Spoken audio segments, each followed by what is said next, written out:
Councilman? Councilman?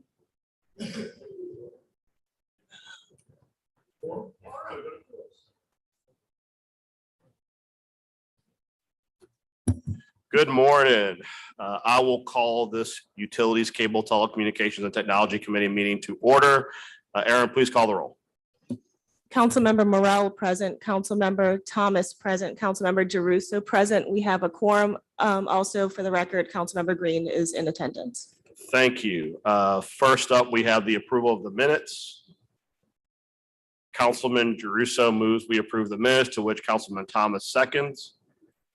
Please vote your machines.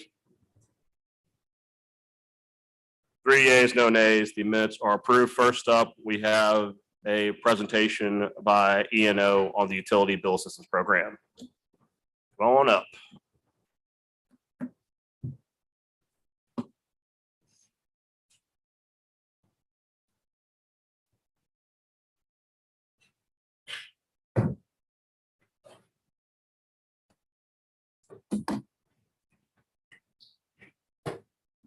Good morning, council members. Sandra Diggs Miller here. I also have Micah Scott, who's the Director of Public Affairs, and we also have Brian Gilliard, Legal Counsel, here to talk to you, just give you a report on the update on the Bill Assistance Program. So thank you for having us here today. And I want to start by saying how proud we are to be one of the few utilities in the country that stepped up to give shareholder dollars to provide bill support to customers during a time when we're experiencing extremely high temperatures and a 200% increase in natural gas costs. As you know, we partnered with United Way of Southeast Louisiana to provide a $150 bill credit to eligible customers. The program, which opened on August the 17th, was very well received. And in fact, had enough applications by the end of the day to commit most of the allocated funding. To date, the United Way has processed all eligible applications in New Orleans, approximately 6,426, and has awarded $963,900 in bill payment assistance to customers. And we're working with United Way to understand the amount of dollars still available from that 1.1 million donation and their plans for communicating the availability of that funding to eligible customers. And we'll share that information once it's received from United Way. But I will say that United Way has shared customer feedback regarding how much this assistance helped and how much customers truly appreciated the partnership. Now, as we have met with customers at community meetings and neighborhood association meetings around the city over the last few months, we're hearing the same thing.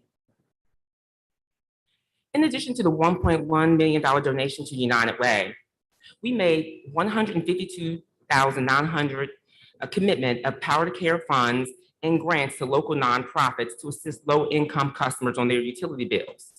$72,900 of those funds went to the New Orleans Council on Aging, and the New Orleans Council on Aging has processed 339 applications from August to October and has disseminated all of the funding they received.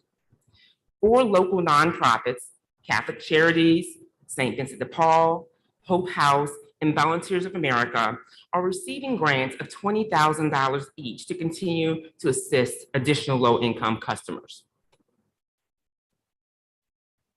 We move on to slide 2.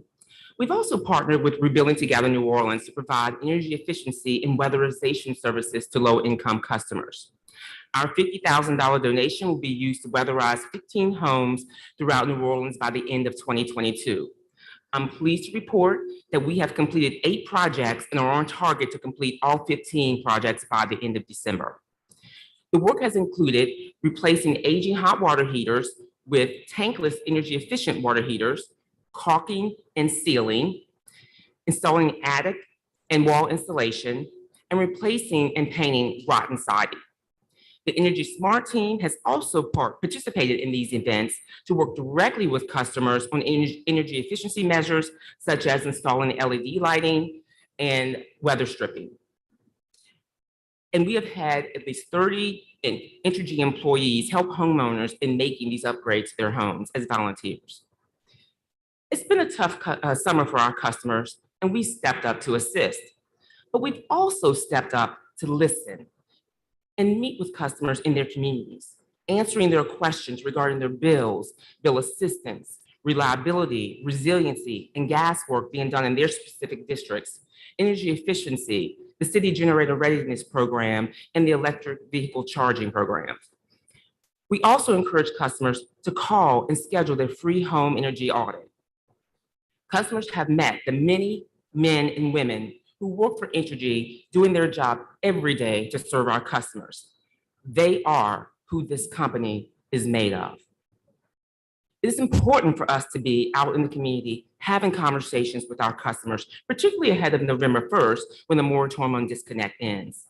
We've been fortunate to have community partners such as TCA and the New Orleans Council on Aging participate in these events, along with Delgado Community College, who's doing a great job educating the community on their lineman program to give opportunities to young men and women right here in the city of New Orleans. We're sending communications via email, text, calls, and letters to customers who are currently in arrears to remind them of the bill assistance options and encouraging them to call us so we can help. We are utilizing traditional and social media to help spread the word on the bill assistance options that include deferred payment arrangements, levelized billing, and pick a day. So moving to slide 3, I did want to take the opportunity to give a quick final report on the gas arrears program.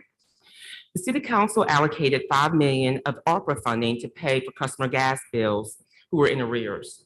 In March of 2022, we provided the council a list of those accounts in arrears totaling $1,866,295. By the time the money was transferred from the city to pay the arrears, we were only able to identify arrears in the amount of $1,811,807, leaving roughly a $54,000 difference. And that difference was due to the accounts that were closed and final between March and the time we went to apply the amounts to those accounts. But we have since refunded the $54,000 to the city. All accounts have been credited and notifications with specifics regarding the credits have been provided to those customers. And I want to commend the council for this program as we have received great feedback from our customers regarding this council support program. And finally, this is something that we reiterate often as leaders and as employees of Entergy New Orleans. But I think it bears repeating. We are a part of this community. Our family and our friends live here. Our pastors live here. Our church homes are here. We're committed to the customers of the city of New Orleans, and we're going to continue to stay engaged with this community, helping and supporting our customers, working with them and working with you council members so that we can all build a better tomorrow. And that's all I have, unless you have any questions. I have some questions, but I want to see if anyone on the committee had questions beforehand. All right, well, first up, so as you may recall, last time you guys were here when we began the bill credit program, and we certainly do appreciate the willingness of stakeholders to step up. We expressed some concern on the rollout as far as the heavy focus on the internet, as far as the medium through which to process payments. Though I do appreciate that the payments, the United Way Managed program was exhausted relatively quickly. I think that reflected need, and what the feedback that my office has gotten is that there were a tremendous amount of people who, just to their inability to navigate that technology, weren't able to compete with people that were able to navigate that technology. So it'd be interesting for us if you can provide us with a demographic rundown on those who were able to achieve the credits. It's aggregate data as far as general ages, what type of households, that sort of thing. Generally speaking, I think that as we look forward in the future doing programs like that, I know this committee expressed or urged rather that Entergy look at having a more robust relationship with groups like TCA, because as I'm sure y'all heard from TCA, when you announced the program, their phones ran off the hook, though they had nothing to do with the program. And I think for a lot of seniors in particular, the TCA is the clearinghouse, Total Community Action, for those summer programs. And there was really a disconnect because really TCA was kind of left in the IT position of saying, well, we don't really manage it, but we can try and help you negotiate the internet to do it yourself. And I think that was a missed opportunity. As far as the November 1st moratorium, have you guys seen increased traffic and requests by customers to enter into deferred payment arrangements in anticipation of November 1st? So we have seen customers contacting us, yes, and they're going into our walk-in centers as well to request deferred payment arrangements. And so I won't say it's increased from previous times we had a moratorium, right? But I will say the customers are continuing to contact us. I will tell you that my office has tried on our own, and we'll continue to do so, and we would encourage you to do as well, to really make people aware that the moratorium ends on November 1st. And if they do need to enter into a deferred payment arrangement, it is very important that they try to do so before the 1st, because I would expect on the 1st, you're going to see a cattle call of people blowing up both virtually and in person, trying to do all deferred arrangements on the same day. And though, to be honest, I expect y'all, since that's going to happen, to be ready for it. I think it would help all of us if there were a concentrated effort through a variety of different mediums, whether it be a PSA on social media, using our news stations to really remind people, if you are in arrears because you took advantage of the moratorium to catch up on other bills and other payments, you need to try and get that done before the 1st, because it would be very unfortunate, especially for those people who have limited mobility or who are less able-bodied, to try and sit in the inevitable lines to try and get that done. So anything we can do to encourage people in advance of November 1st to get into a deferred payment arrangement, I think we should all be collectively doing everything possible to do so. Also, have you been able to communicate to people that are on levelized billing that if they took advantage of the moratorium, that their levelized billing is largely going to see a huge increase as they try to catch up with previous bills? So they will receive their monthly bill. Okay. And if they're on levelized billing, they will see the difference. So if they go into arrears, they will be able to see the difference in what their monthly bill will be. So it's a constant every month. Every customer is going to continue to receive their bill. I think it might be worthwhile to send a separate communication explaining that if you're on levelized billing and you were in the moratorium period and did not make payments, that it will affect your levelized billing, and perhaps your levelized billing, which historically was at a certain level because of the arrears amount, will be higher. I think it would be in everyone's best interest, in particular Entergy New Orleans' best interest, to say in advance, because the moratorium's ending on the 1st, because payments will resume because of them, because payments were not made during the moratorium, because you would be surprised how many people who are on levelized billing who probably had 200 or 250 a month, they're going to expect at the other end of the moratorium to stay at that. Whereas if they did not or weren't able to make bill payments, it's going to change their levelized billing. So I think though they're getting that bill each month, you have to give that additional communication that you may see a change in your levelized billing if you were not making payments during the moratorium. No, that's a good point. And we'll make sure we take a look at that to make sure it's clear when they receive that bill that that number has changed to reflect the fact that they haven't paid, and make sure it's an understanding. They understand that your levelized billing amount has changed because you haven't paid. But we'll take a look at that and see if we can get the numbers on those customers in levelized billing who are in arrears. Yeah, I'm really trying to avoid. Sure. We're still going to get the calls, both yourself and the committee, from customers who kind of on that November 1st date get that different levelized bill amount. But the more we can communicate and educate them that this is the rationale why before that date, the more we can avoid that confusion. But most importantly, if you could get me that aggregate data on the rundown of those people who were able to secure the credits, I think it's important whenever you have a program like this to have a post-mortem to see how we could all do it better. Because like I said, the committee was, I know many committee members expressed that we always have to be very cognizant of the fact that there are technological limitations that customers face, and that we have to be, accepting and willing to deal with that. There are no questions here. We have one public comment from Jesse. Can I just add a couple of things, Councilmember?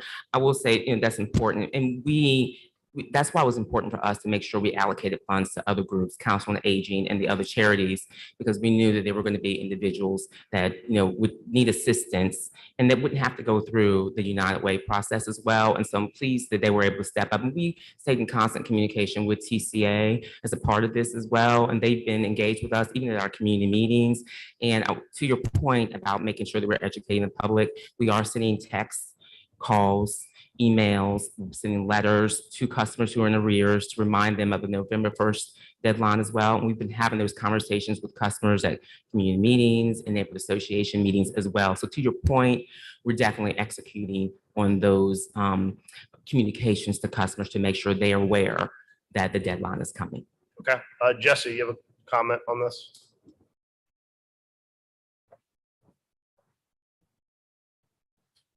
Yeah, thank you, Chair. Jesse George on behalf of the Alliance for Affordable Energy.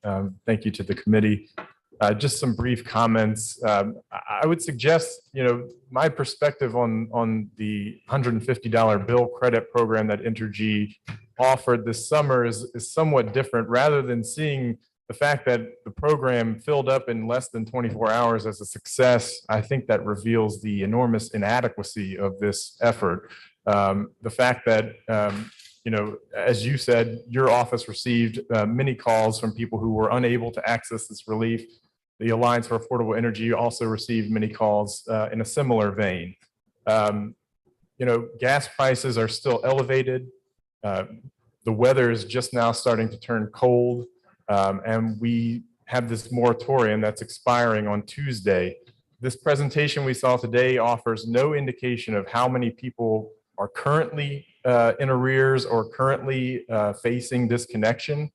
And, this could be a potential crisis on the hands of this committee and this council. So, talks around a formal arrearage management program that couples both debt forgiveness and energy efficiency improvements and weatherization have stalled. So I would encourage this committee to renew efforts to implement a citywide arrearage management program that not only gets people out of debt, but gets them in a place where that they're not facing arrears and disconnection in the future. Thank you. Thank you, Jesse. Mr. Morgan. Mr. Morgan?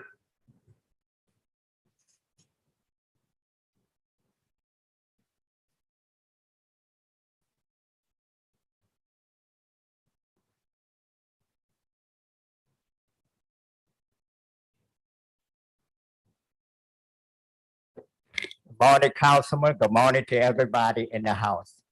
It's good to see you all. This money that was supposed to be distributed to the people to help with their bill, the people, many of them stopped me wherever I went in the city, grocery store, on the bus, and that, telling me that the system was not operated professional across the board. Many felt that they was left out and they had people who had priority with probably relation and friends and everything. So I told them, I said, the way that you all can bring in people to represent you, get with energy and have somebody from the neighborhood who is at your distributive point and know the people in your community to be there when that money is distributed and make sure that it is distributed across the board. And energy calls about the $50,000 and the prices that they had quoted in the lever that I went through today. That ain't nothing. I had people who have worked for them. They say, Mr. Morgan, we work for them counting their money. There's so much money that we used to get migraine headaches just from counting it. Please. The people of New Orleans need better service. And I had recommended many times before this council and then expressed to them, the problem is with energy greed. What we need in the city is other energy companies. They know that they got the city in the palm of their hand and they can manipulate all the people and going on. I hope you, Councilman Green, are paying attention to what I'm saying, because the people elected you. They are ripping the people off, and they know they're ripping the people off. We need other energy company. It got to be a change. This system that their government is over 100 years. Damn it, please do something for the people in your administration and bring in another system so that the people have a choice who to deal with. Because this system that they deal with is only to provide their salary and their lifestyle and not for the benefit and need of the people. Thank you for your time. And I'm not sorry about any of my statements, because you know why? My father, mother, grandparents say, speak the truth. When you speak the truth, you can say 1,000 times and the equation never change. Thank you, Mr. Morgan. Just so you're aware, Mr. Morgan, we did join the docket matter that is happening at the state PSC to look at the opportunity to look at other energy companies. So we are taking you up on that. Thank you, Mr. Morgan. Need another energy company. Always say, hold the city high. Thank you, Mr. Morgan. We appreciate you being here. With that, the next item on the agenda 4 is a resolution this committee will consider establishing a docket, initiating a procedural review of Energy New World's application to certify costs related to Hurricane Ida. I just want to note for the committee, because the resolution is very self-explanatory, this is a procedural motion. This allows the council and other stakeholders to review what the costs are, as well as our advisors. And the decision on this matter will actually not be until late next year in August of 2023. So this is a procedural motion. This begins the process of us looking through the costs that are allocated to IDA and beginning to see what we can see as far as what we agree are costs and what are not. The board is clear. I will move that we adopt the resolution. Councilman Thomas seconds. Please vote your machines. 3 yeas, no nays. The resolution's adopted. Next up, we have the resolution that creates the battery storage pilot program. Jesse, I know you want to speak on this, so why don't you start heading on up. This is a pilot program that will establish a process through which we will begin seeing how we can provide batteries to residential customers. We'll start with 30 customers. We'll commence next summer, and data from the pilot will ID ways to help expand the use of battery storage in the city. In my opinion, as well as Councilmember Moreno, this is really a first step in towards establishing what it will look like supplementing batteries to our solar customers to ease the stress to the grid as well as promote renewable energy. Jesse. Thank you, Mr. Chair. Yes, Jesse George, once again, on behalf of the Alliance for Affordable Energy. Just briefly, I'd like to say we're pleased to see that the resolution that's before the committee includes a requirement that Entergy file a report next year, looking at some of the things that we suggested in our formal comments, those being an incentive-based structure for this program, the inclusion of commercial customer classes, as well as access for low-income people and people who are otherwise unable to access traditional battery storage. While that's useful, we would offer that it would also be useful to perhaps receive a mid-year report on this pilot program as well next year, particularly because the City Council has opened docket UD 2204, which is looking at demand side measures, including battery storage. So as we're moving through that docket, real-time data on this developing pilot program could be useful to inform things as we move forward. So that's all I would suggest. Thank you very much. Thank you, Jesse. And I'll talk to Councilmember Moreno about perhaps offering a separate resolution to get that mid-year report. With that, I see no other comments. I will move to support this resolution.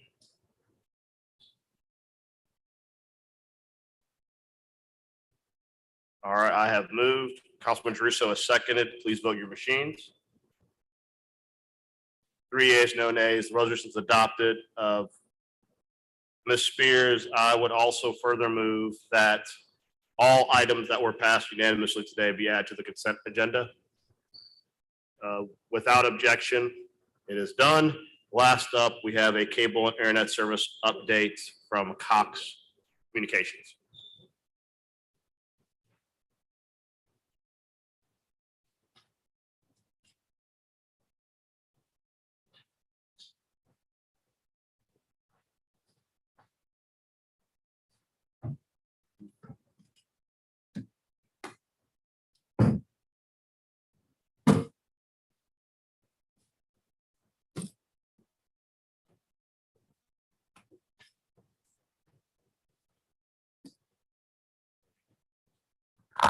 Good morning. Whenever y'all are Mr. ready. Chair, members, Aaron Monroe Wesley, Vice President of Government and Public Affairs for Cox Communications Southeast Region. I am joined by Kevin Monroe, who's our Vice President of our New Orleans market.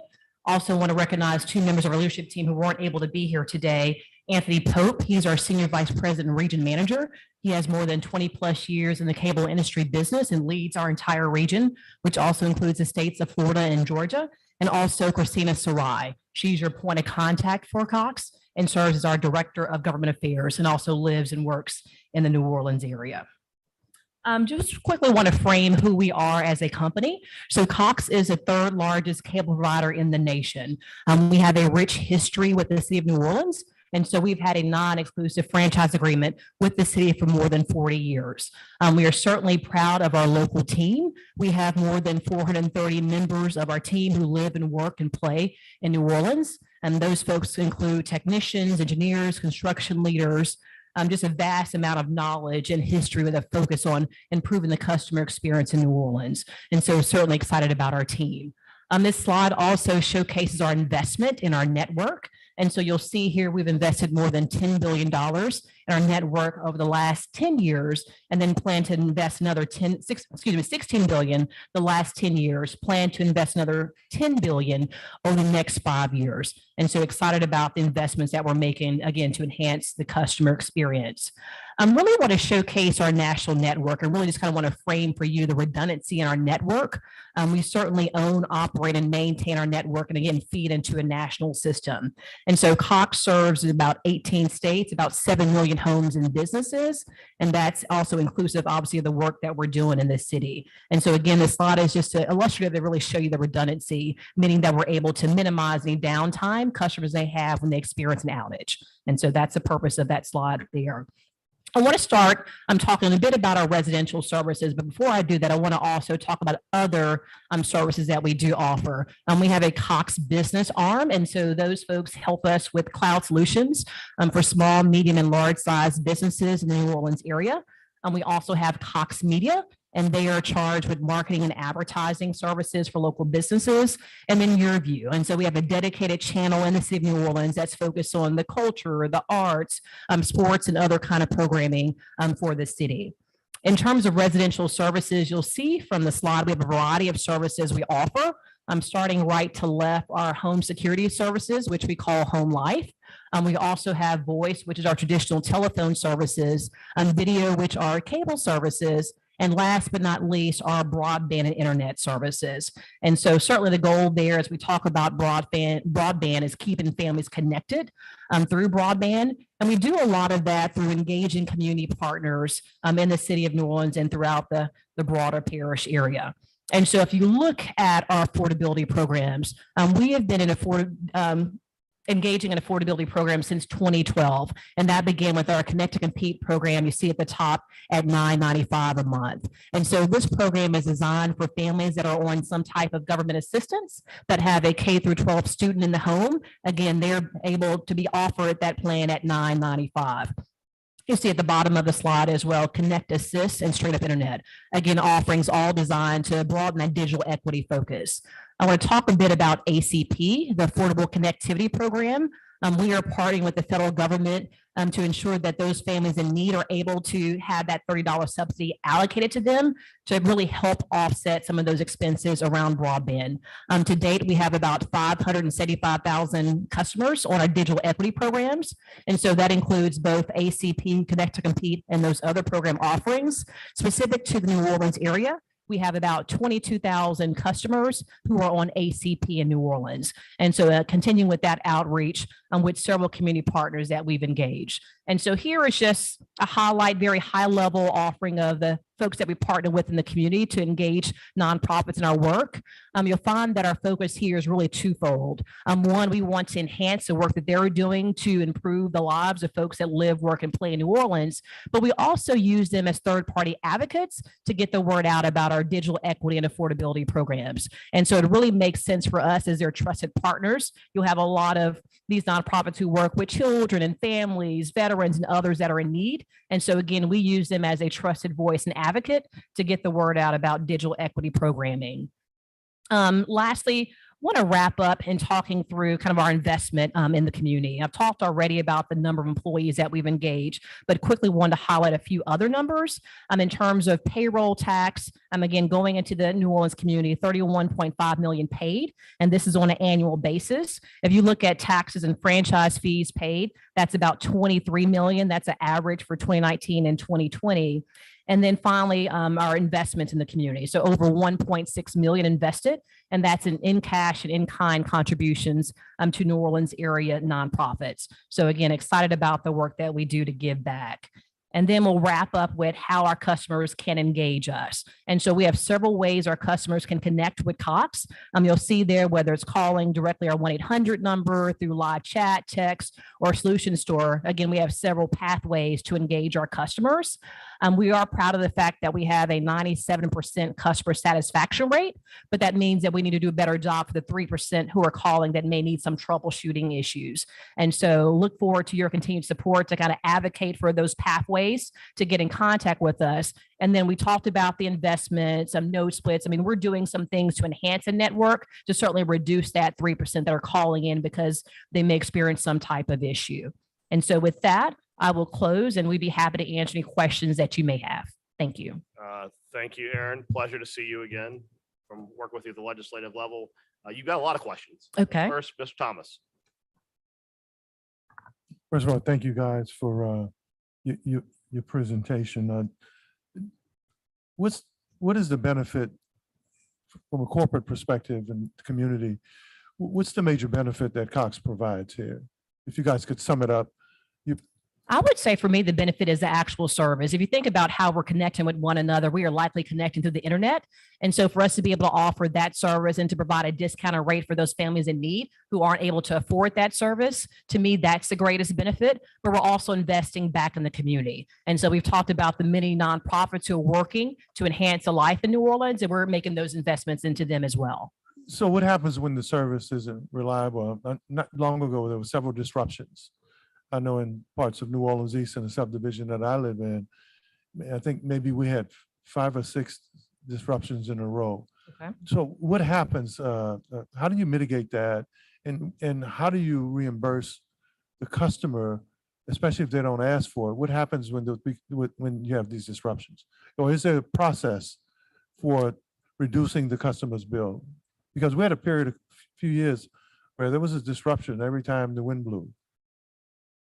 Yeah, That's what it typically seemed like. I'm sorry. So typically we're able to engage that customer and work one-on-one in terms of the length of time they've been out and So the thinking through customer the- has to request it. In some circumstances, the customer has requested. When we have extended outages, we do have a process in place that allow for a proactive credit to be issued to the customer. And those situations typically occur in a disaster situation. Well, it wasn't a disaster. Mhm. So how do you guys stay on top of that in terms of grading your service though? So we do a lot just in terms of investment. We also are working very hard in New Orleans to address our nodes and node splits. And so that means typically you'll have hundreds of businesses and our residents on one particular node. And so if there's congestion in the node, there may be some intermittent outages. We will work to split that node to have fewer people on one node to allow for better transmission, right, of our services. So there are some technologies that are in place to really help us reduce that noise or to reduce the outages. So energy was just here. We could always find when there are interruptions and outages, you go to the internet, you could find out. And historically, you can kind of watch the pattern of where they provide service, where do most of your disruptions, outages come from? Which area? I'm looking over to Kevin to speak to more of the geography in terms of the city.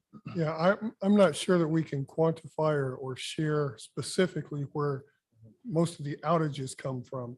What we're looking to do, though, is mitigate those outages on a regular basis by doing our node splits and upgrades within our network facilities that we have. Now, in the area where you highlighted your benefits, that's regional. That's, when you talk about employees and the like and investment, the 16 billion, the 10 billion, that's your regional footprint, right? Well, 16 billion, 10 billion is actually our national footprint. So I was That's speaking national. nationally in terms of those numbers. That's your national. Mhm. What is it as it relates to New Orleans? I don't have a specific number for New Orleans. We typically talk nationally and or regional, but I can certainly get back with the team if you want to break out specific to the city, because we have to pull that out from our New Orleans area market. That includes more than just Orleans Parish. Yeah, well, let me tell you why that's important to me, because at one time, your corporate headquarters was in New Orleans. It was in New Orleans at one time. So your footprint kind of started here and branched out. Now your corporate headquarters is in another parish.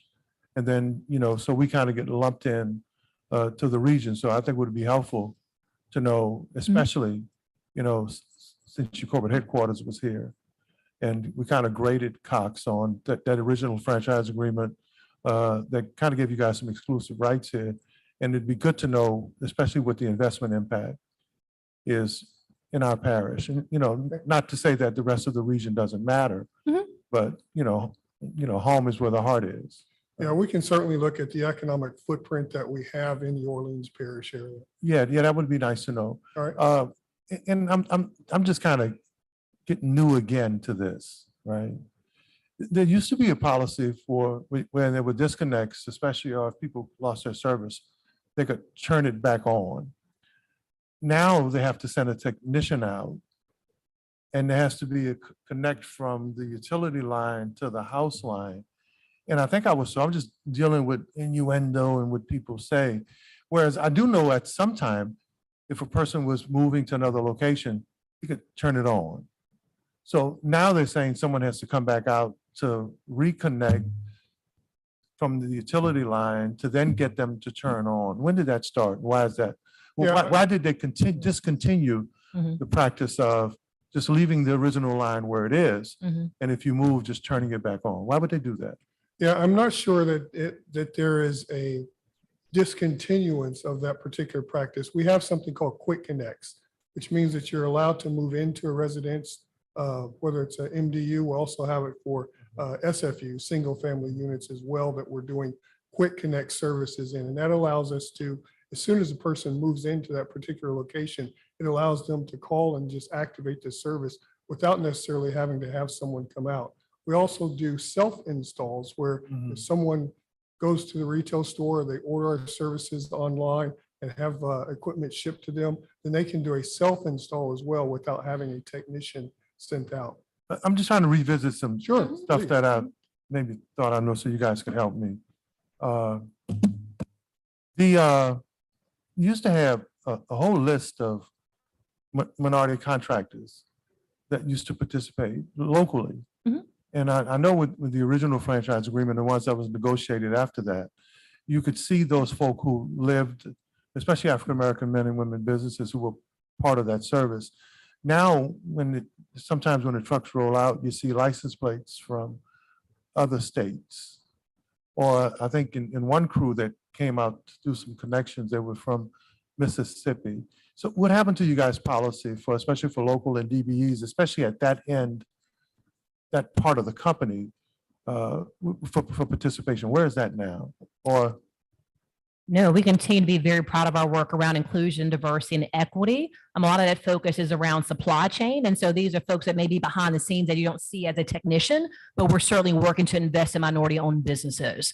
We also have a local partnership with Delgado College, just around the way, to help support up and coming emerging businesses. And so we have a strong portfolio. We're happy to share that work with you on how we're making those investments, yeah, whether it's a startup or, through other efforts. I would like for you guys to share that strong portfolio because it'd be good to see. As a matter of fact, this weekend, there's a National Diversity Supplier Conference that is here in the city that we are a sponsor of. Now, I know some folk who say, you go with constituents and people call, they negotiated their bill down, right, to save maybe $30, $40, $45. And then a year and a half later, the bill is not only where it was, but a few dollars higher.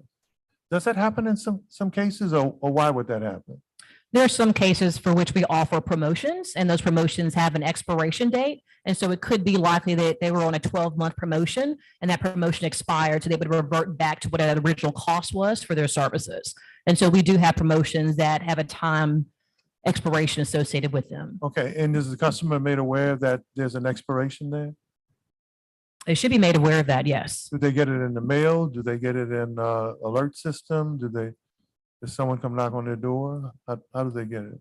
Typically, when the customer is calling in to request a change in services or a reduction in bill, that, customer care agent is talking to the customer around those changes and letting them know all the details. And so it's likely in that conversation that they would understand, okay, this is a promotion. This is what I can offer you, but this promotion expires in 6 months, 12 months, and so forth. And two more things, and then I'm Yeah, done. yeah. 'Cause I don't want to belabor this. And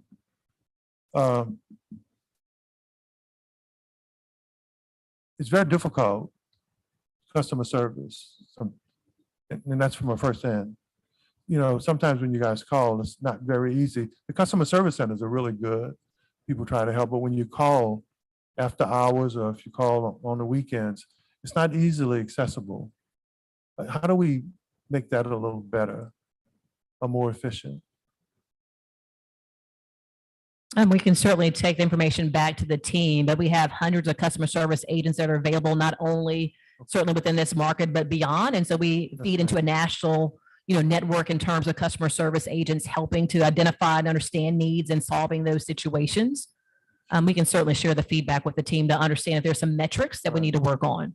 And we do provide a number of different methods that you can contact, or that customers in your constituency can Right. contact us. So you can call, obviously, you can email, and you can chat with us as well. So we do try to provide a number of different avenues for customers to contact. And then my last question is, so what's the benefit of being a long-term customer, especially given what's happening with the inflation and, the cost of services and the difficulty people who are having, who have been with you guys a long time? I speak to a lot of elderly people who are out there who've been, it's the only thing they've ever known was Cox, but it hasn't been good enough to mitigate the cost and it's increasing. And along, what's the percentage of increase in cable bills? I used to know that. But so over the last 5 years, at what percentage has the bills increased? I don't have that data point. Let me pull that and we can, Okay. I have a list of responses I owe back to you, but I don't have that data point. So you're looking at a 5-year period, what the transition has been in terms of, okay, And especially during COVID, focus on. the last 2 years yeah, during COVID. Focus on those two. You know, one of the things that we did offer during that time period that you're speaking of, the last 2 years with COVID is the affordable care plans that Aaron has mentioned at the start. And also we offered some free services for customers as well Mhm. during that time period. And then people are forced, I think, to get I know you have different internet connects, right? Mhm. There's 1, 2, or 3, there's there 2. From the best, fastest to the. We offer up to moderate. 1 gig services. So I mean, the variety of speeds There's that are variety. available for customers depending on their price point and what their needs are. Yeah, if you don't get the best, it doesn't really work. So in many cases, a lot of people are kind of forced to get the highest service, and sometimes that's a few dollars more Mhm. than the next available services. I would appreciate it if you guys would look at maybe how you can get something close to your top speed, but that, especially today, given the way people are struggling right now, that's more efficient because, and there's a gap. There's a gap to the best service, to the next service. And if there's one after that, and I know it personally. So if you guys could report back, maybe you could get in your lab and the next time with the next 10 billion and figure out how you can have a high speed or almost high speed service that's comparable to your premium service, Okay. because there's a big fall off now. And I'll await some of those responses. Okay, thank you. Thank you. Council, Mr. Druso. Thank you. Good morning. I want to follow up on one of the questions Councilmember Thomas asked, which is where are the most outages happening? Because we do need to know the answer to that for our own purposes. When we go to neighborhood meetings, it always is helpful for us to have data to tell people. And I will tell you, and that sort of bridges the segue to my next point, which Okay. is we keep the data in my office for external boards and agencies. 80% of the complaints 82 actually, percent of the complaints we receive are about sewage and water board, then energy, then AT&T, and Cox is number 4 with only about 20 or 24 after close to a year now of aggregating our data. So you're way low on the list. What I will say though is the places that I seem to get complaints about are extraordinarily vocal about having issues. And so in District A, I would say the Lakewood areas, and Kevin, I know you and I have talked about that, and parts of Mid-City seem to be the 2 places from our collection of data, neighborhood meetings, calls. And so I would also like to see if what we're seeing internally matches what you all have as well. Thank We'll you. collect that absolutely and share it with you and the full council. Thank you so much. Thank you, Thank you. Mr. Chair. Mr. Green. Thank you for your presentation today, and I appreciate the fact that you're sharing this information with the public. And to that end, I'm going to ask you to share information with the public. I'm going to speak as a layman, layman or laywoman. The bottom line is that I get a lot of emails and messages when cable goes out, just in general. And I don't think that people understand exactly what's happening, because sometimes I don't. When mine goes out, I get a message saying there's a temporary interruption or the like. Can you talk about the factors that make that happen? And also, most important is what we're doing about it so that it doesn't happen again. It seems to be too many outages in my the district that I represent. And eventually we have to kind of explain to people that they should be on the lookout for something that tells them when it's going to happen, or on the lookout for something that tells them why it happened and what's being done. So can you comment on those 2 things? What causes a lot of the outages? What is being done to avoid those outages taking place in the future? Sure. We can answer the second question first. There are a number of different ways. Obviously, calling in would be one way that constituents and customers can can learn of specific outages in their area. In addition to that, they're able to opt in to text messages that will share with them when there is an outage and the expected time for repair for that particular outage. So you can get some type of text message, SMS message that tells you that this is an outage. Doesn't necessarily tell you specifically what has happened with it. And I'll answer the first part of the question by sharing that information. The outages that we have can be varied in reason.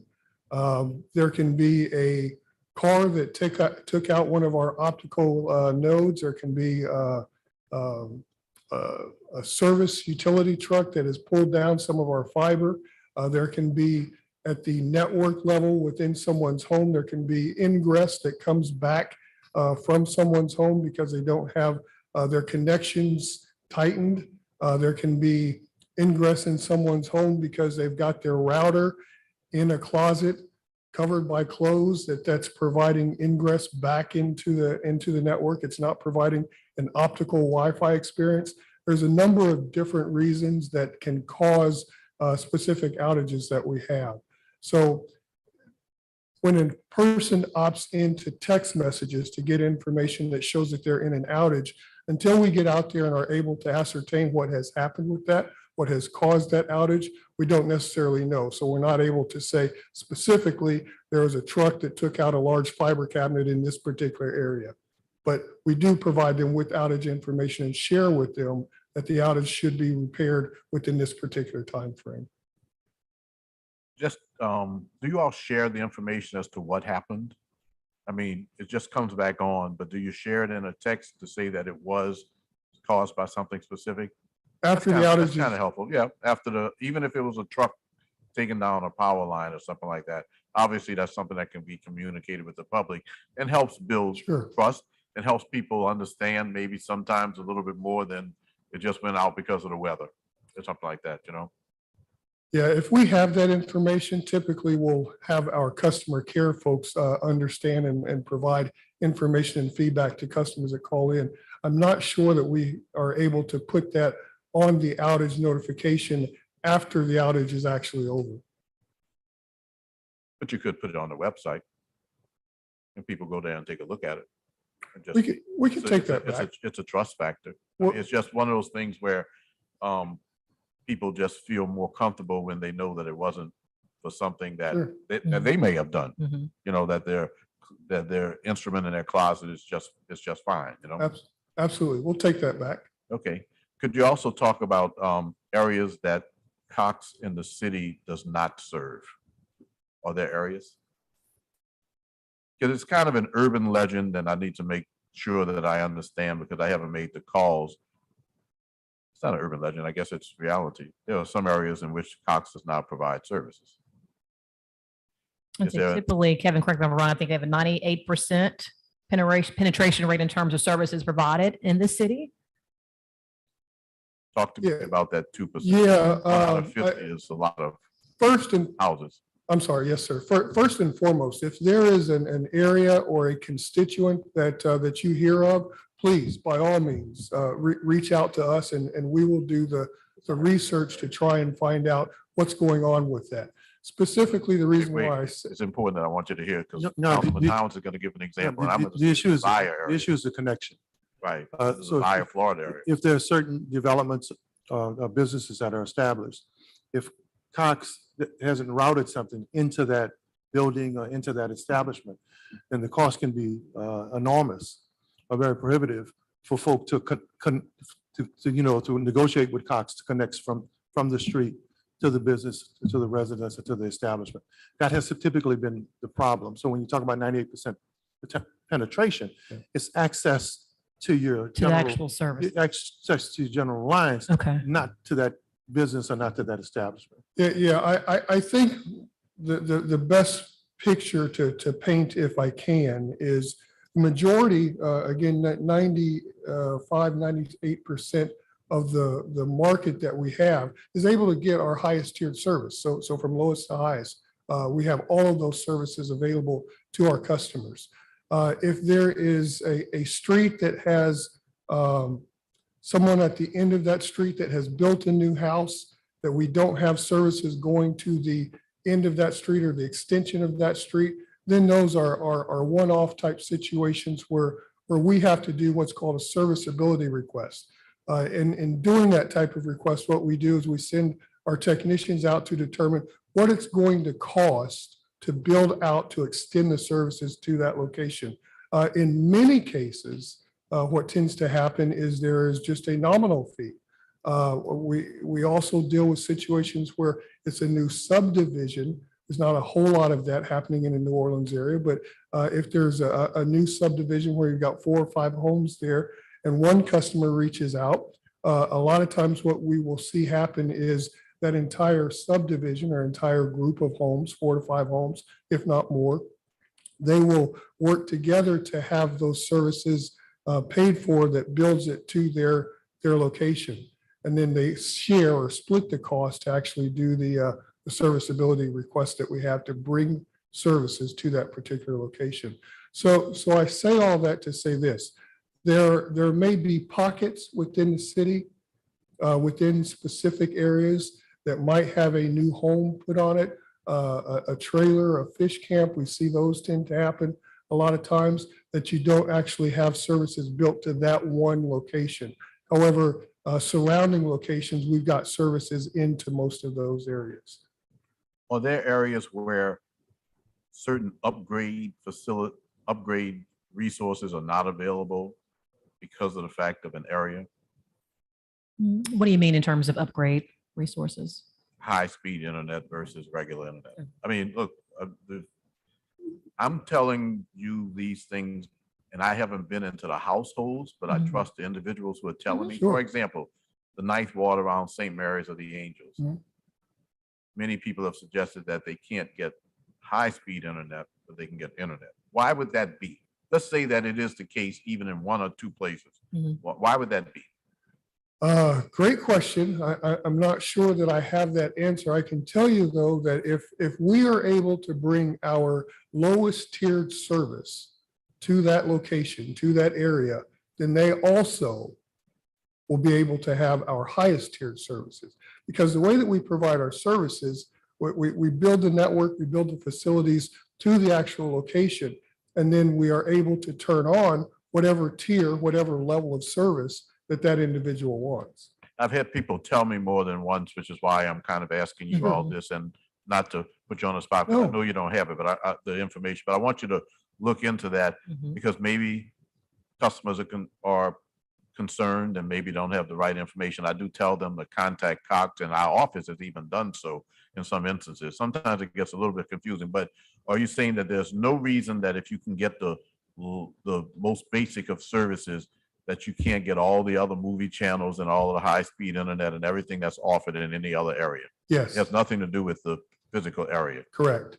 Okay. And I would be more than happy to speak to your constituents or any constituents that say that they're having difficulty getting service. We'll do a serviceability one, to see if we've got facilities that can be extended there.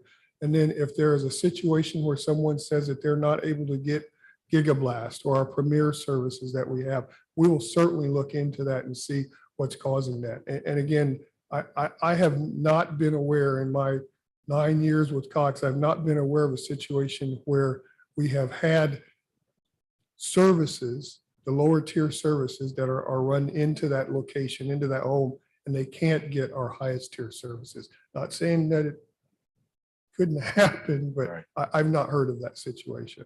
Okay, and we're trying to encourage citizens to build homes in areas where there maybe hasn't been as much construction in the past. For example, in a newsletter that I do each week, I like to feature the fact that people are investing in areas such as the historic 7th Ward, the pilot land area. What kind of impediments exist cost-wise? Is there any reason that someone building in an area cannot be confident that with new construction, they'd be able to have access to the services? You kind of alluded to it in a way, but I guess we talked about the fact that there's a cost. Is Cox willing to invest that cost for each of the new houses? We're trying to encourage people to build in Desire, Florida area, or in, like I say, in the historic 7th Ward, or in communities like that. But I've heard that we still don't have it because we're a little bit of distance away from the other house that has it. Yeah, I mean, it really depends on the individual case. It's a case by case basis. And so it depends on, like you said, how far a network goes and then how far beyond that, right? If we're talking miles away from existing miles. network versus where they have built their new house, there may be a cost that's borne by the customer. So it just really depends case by case in terms of where our network is and the cost of us extending the network to that specific area. What kind of cost might that be? For example, if you are building a few houses away, well, let's say a block and a half away in the ninth ward. I don't like to focus on an area. Mhm. I don't want people to think that the services aren't there because I want people to invest. sure. But I have had conversations that suggest that we still don't have cable at the new construction and it is maybe on Mazan Street away from Florida Avenue and there's not a lot of other development. So Mhm. what kind of cost is associated with that? The construction team would assess what those costs look like. So I don't have a specific answer for that because there needs to be an assessment done first to understand what that cost would be. Mhm. But if you give us certainly an example, we can have the team go out and give an assessment just to give you a real life scenario of this would be the cost for this specific community. So Yeah, but happy to do that. Ballpark based on experiences, let's say it's It varies. I don't have a ballpark. It really does vary. Yeah. dumb per foot in terms of the distance from the last place that has it. Yeah, again, as Aaron mentions, it varies because of a number of different factors. A couple of factors that could be involved in that are the type of terrain that you're looking to go through, whether or not some of it is wet or marshy type land. It varies depending upon the type of services that you're putting in there, whether it's fiber or whether it's going to be HFC, hybrid fiber, coaxial mix. That varies. The distance that you're putting in there, the type of fiber cabinets, if you're going to put fiber to the home out there, that varies. But I can absolutely assure you of this, Councilman, we would love to partner with this community, to partner with the council on looking at new build neighborhoods that we can bring our services to. If there are new build neighborhoods that the council is working with, but we would love to hear about those so that we can look at bringing some type of services in there. I want you all to make a conscious effort to recognize that, especially, and I know that others will speak the same for their districts, but I'm trying to encourage people to build houses in areas Mhm. that aren't the regular area which Mhm. we build new houses. Mhm. And in some respects, it's working. People are building on thoroughfares that hadn't been built on, recently. And maybe there are 3 or 4 blocks removed from where the last construction was that has Cox Cable as an exclusive provider. I mean, I think, and also you have a service that a lot of people want. They want to be part of it if they can. And I just want you to be conscious of that when people call in to say, I'm building a new house on North Russia Blade in the ninth ward. It happens to be a few blocks away from the bridge or the overpass. And I still want to have the same services Sure. that we provide some way or the other, and you work with us as necessary to address some of those cost concerns. Because this is the time on a federal level where you can get money and resources to do that kind of connectivity. I don't want people to be left out because we've encouraged them as a city to build on Alvar, and there's not a lot of houses around them that have cable, and some of them don't have it at all. That's all.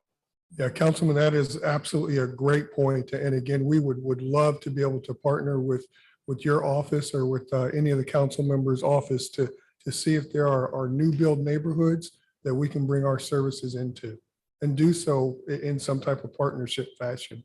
Okay, I'd like to encourage you also to consider an off-site meeting just once in a while, just an off-site. Let people come in and hear and see people, Mhm. see yourselves, as opposed to seeing digital and seeing waves that come through in their community. And I'd like to also encourage you to consider a couple of moderate to low and moderate income communities that feel that the services that are available to them aren't available like they are in other areas. Sometimes that's the case, sometimes it's not.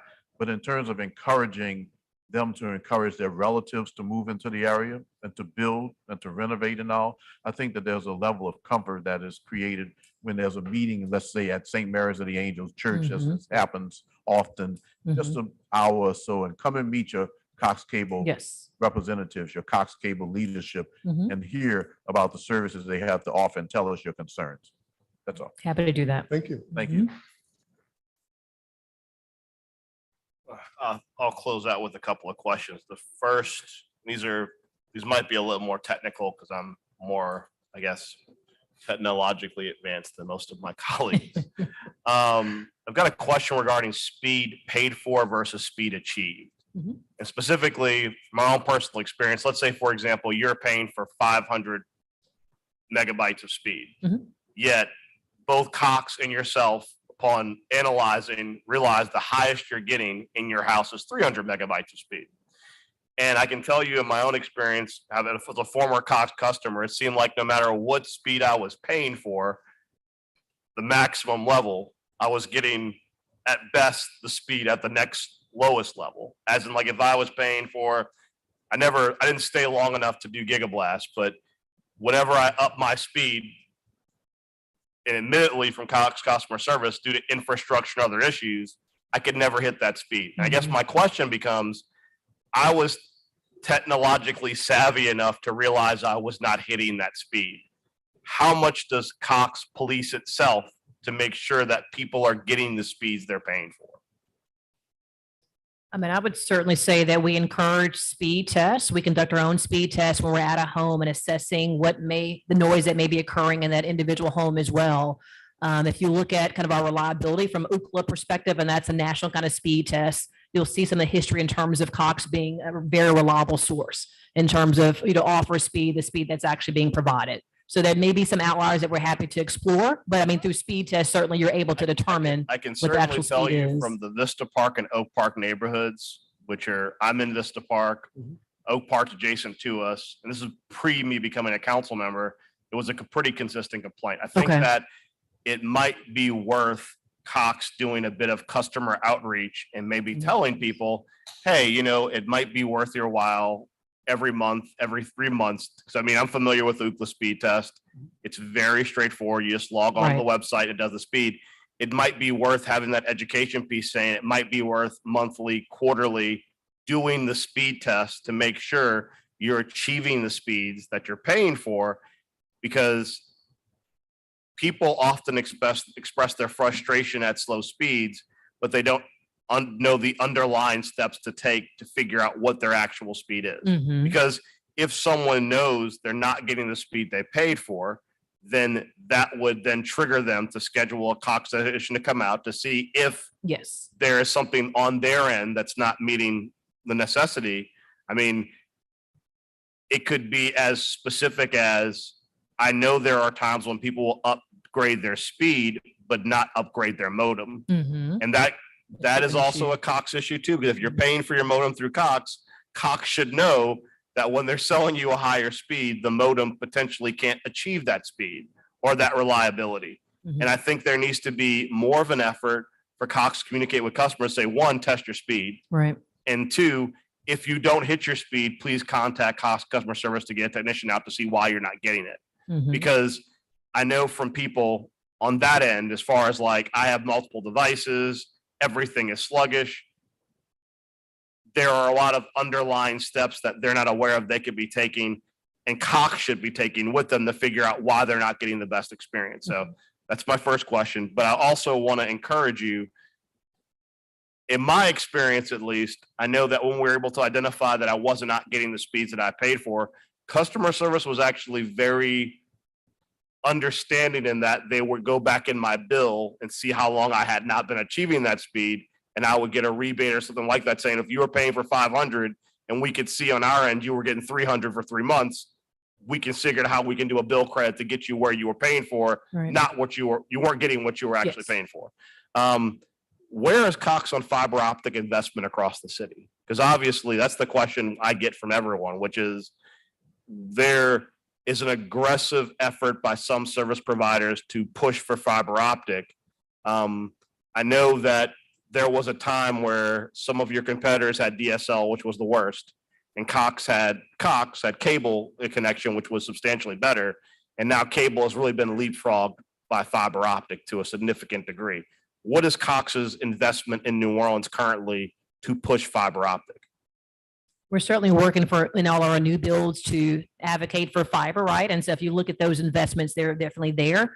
We're also assessing our existing network. So right now we do have a mix of fiber and the hybrid coax fiber in terms of our infrastructure. So there already is a blend and mix, and we do have fiber currently on the ground in New Orleans. But if you look at all those new builds, as we're making those investments, those are fiber optic investments. It would be very helpful if you could provide to the committee kind of a map Okay. showing where fiber is, where hybrid is, where fiber is not currently offered, and maybe even a timeline as far as when you think you'll get there.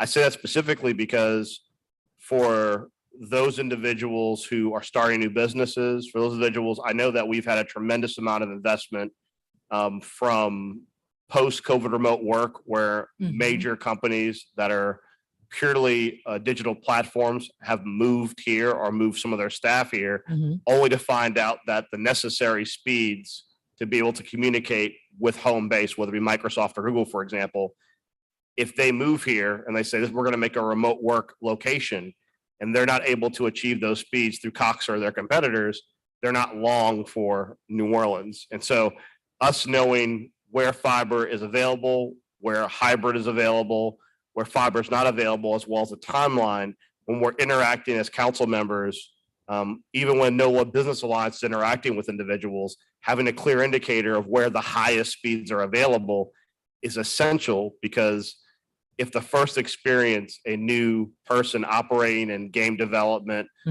digital development, even post-production for film, if their first experience is we buy this wonderful building, we do everything build out, and no one in our building can get to the speeds proper, or we have to make a tremendous unforeseen expense to build out that building to get to those speeds, that's not a great experience. So I think that the sooner you can provide that map to us, Okay. that would allow us to at least know kind of what you have, where it is, and where you plan on going. Next, I think Councilmember Thomas, Councilmember Green, and Councilmember Druso touched on it. The number one complaint we get regarding Cox is reliability. Okay. That reliability does not just stem from disconnects, like when a power line gets knocked down and Cox is not available at all. A lot of it stems from variability in speed, because as you know, even if you have access to the internet and you're operating at a certain level, especially if you're doing essential work that requires a certain speed, and there's kind of like for lack of a better term, a internet brownout where it's available, but it's at almost like, dial-up speed, it's not functional. And what we do see is that when customer service interacts with individuals, they interact with individuals pretty aggressively on an outage. They don't interact as aggressively when speeds drop below usable levels for an extended period of time. I would really encourage you to look at expanding that communication. You're going to know on your end when speed hits a not acceptable level. If someone is getting half, a quarter, or 1/10 the speed they're paying for, I think that Cox needs to be much more proactive in notifying individuals why that speed drop happened and how long they can expect it, because it can make or break not just people, but businesses. As you know, at this point, there is no dial-up. So if you are a business that accepts credit cards, for example, and there's an interruption or a significant downgrade in service, you lose customers. Because if you have to go cash only because you can't get credit cards processed because you have no internet access, that's directly hurting businesses' bottom line. So I need you guys to come back to us and figure out how you're going to communicate when services are not just taken out, but are operating at a substandard level. Okay. Does that make sense? Yes. Next, reliability during storm events. Could y'all give us an overview of how you guys stage before a storm event and after a storm event to restore service? Yes, so basically what we do, we have a contingency plan. We call it a BCP, Business Continuity Plan. And basically what we do is we do a assessment of all of our services and all of our plant that we have immediately after the storm, after we gather our team together. Immediately after the storm, the first thing that we do is do an assessment of areas that are the hardest hit, areas that are going to if we address that particular area, allow us to get the greatest number of customers back on the quickest. And those are typically the areas that we address first. And then we go back and do the specific drops that are going to individual homes. Okay, well, something I think you should consider, and I've seen it across the country, internet is very different than electricity in that when your home is depowered, the only option is to power your home. I think that when you have emergency internet outages, something that you have available to you that electricity does not, is that for a lot of people, access to the internet is essential at this point. It would be interesting if you guys would consider the cost and availability of doing wireless deployment in neighborhoods when you see a prolonged outage for an extended period of time, because I have had a tremendous amount of people come back online from their utility, from Entergy or Entergy. They'll have power to their home, but they won't have internet for days. And though I do appreciate your triaging who you can get online where, if you've got neighborhoods that are completely disconnected from the internet and you know that they will be disconnected for a prolonged period of time, I think it's worthwhile to have an investigation and a cost associated with maybe we could do remote wireless deployment in those areas to make sure that your customers have access to the internet, maybe not the speed they're used to, but at least basic access until you can reach them when you're targeting where to drop your resources and when you're triaging up to that level. Because the complaints, well, I wasn't here to get the complaints during Ida. I know I was one of the people who, as someone in the neighborhood who people knew people, I got all the complaints that I then passed on to council members. But I think that it's something that, based upon our location, climate change, and the fact that we're going to constantly be battered with storms at some point, there needs to be a plan, a triage plan. And I appreciate y'all don't have necessarily do deployment like Energy does, where you stage trucks to roll in immediately. You do an assessment and the like, but there has to be something in between, because people can't be without internet for days or weeks while you triage where you can because of fallen trees and the like to get to them. So we do that triage and stage people from out of town to come in and help with the assessment process that we have and the restoration process. But your point is very well taken. See if there's some type of temporary services that we can institute or stand up during that time period. We'll certainly take that back. Okay. And the last but not least, I think that generally speaking, I know you are one of, I hate to bring up smart cities. I'll just bring up smart cities briefly, not for your comment on it, because you guys have already commented on that. But I do think it's important to realize that one of the things that was lost in the whole smart city debacle is that Cox is a national partner working with state, local, and federal agencies to have subsidized low income access to the internet. And I think that we need to expand and make robust those offerings, because many people do not know that there is access to subsidized and low cost internet. So I would encourage you as a company to spend more money in outreach. And even if I know y'all here for the energy presentation, groups like TCA and the like, who do a lot of that education and interact with a lot of those families, especially our young families and our senior citizens, to really aggressively push the outreach of that. If you meet these income qualifiers, there is access to free or extremely low cost internet to homes, because I think that kind of what allowed the specter of smart cities to happen was that people did not know there were options already available that were federally subsidized and didn't require city investment. So I would encourage y'all to work with council members, particularly our district council members, so because many of them will aggressively promote it as well, to let us know what are those offerings, how to see if you qualify and let us work with you to promote that it's available. We would love that partnership. Yes, happy to do that. We absolutely appreciate that offer. That's one of the things that we believe that, it's not so much a situation of accessibility as much as it is affordability. And we have, as Erin mentioned when she first started a presentation, we have a number of different affordability options. We just have to work with different providers, different partners to make sure that we're getting that information out to those who are in need. So thank you again for that point. Okay, that's all I have. There are no other questions. So we appreciate y'all being here Thank today. you. Look forward to working with you. We appreciate the opportunity. Thank you. Council Thank you. member, we have one online comment. Oh, sorry, one online comment. Thank you, Ms.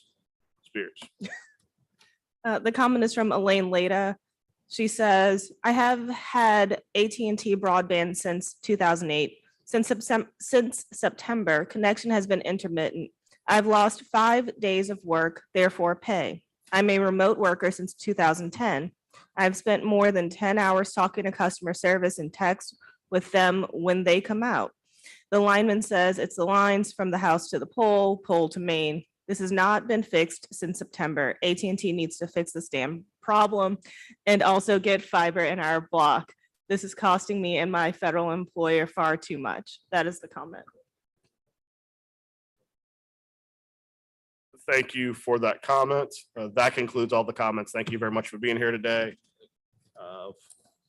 I would move. Oh, there he is. All right. Councilman Druso moves we adjourn. Councilman Thomas seconds. Please vote your machines. All in favor, say aye. 3 yeas. This meeting is adjourned. We will begin setting up for the next meeting. Thank you.